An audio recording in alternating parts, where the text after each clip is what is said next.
سلام، امروز در خدمتتون هستم با آموزش شیرینی با مغز گردو و خرما.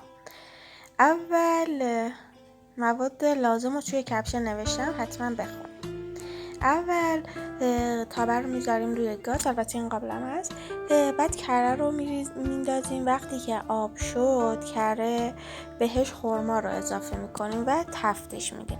یه ذره که خرما تفت خورد و با کره قاطی شد، مغز گردو رو بهش اضافه میکنیم و مجدد هم میزنیم تا یه کوچولو سرخ بشه.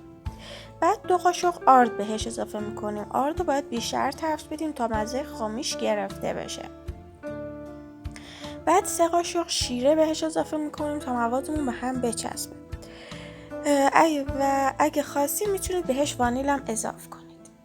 حالا مواد تهیه خمیر. ابتدا 2 تا تخم مرغ رو با همراه با پودر قند میریزیم توی یه ظرف و با همزن هم میزنیم. بعد بهش وانیل اضافه میکنیم، بعد هم میزنیم. بعدش هم که زدیم با همزن شروع میکنیم به هم زدن تا کریمی رنگ و سفت بشه. وقتی که کرمی شد قشنگ بهش روغن اضافه میکنیم و مجدد یه کوچولو هم میزنیم. بعد 2 لیوان آرد رو روش الک میکنیم. ابتدا 1 لیوان، وقتی که هم زدیم دوباره 1 لیوان دیگه آرد رو روش الک میکنیم و هم میزنیم.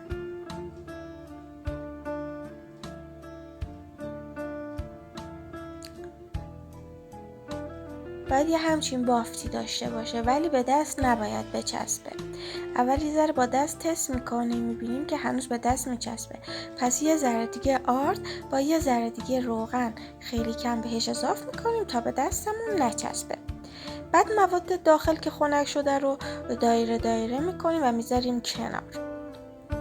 توی سینی فر حالا کاغذ روغنی یا فویل آلومینیومی پهن میکنیم و با قاشق یه ذره از خمیر، دستتون رو حتما چرب کنید، با قاشق یه ذره از خمیر ور میدارین و از موادی که دایره دایره درست کردیم وسطش میذاریم و این مدلی که من درست کردم خمیر رو صافش میکنیم.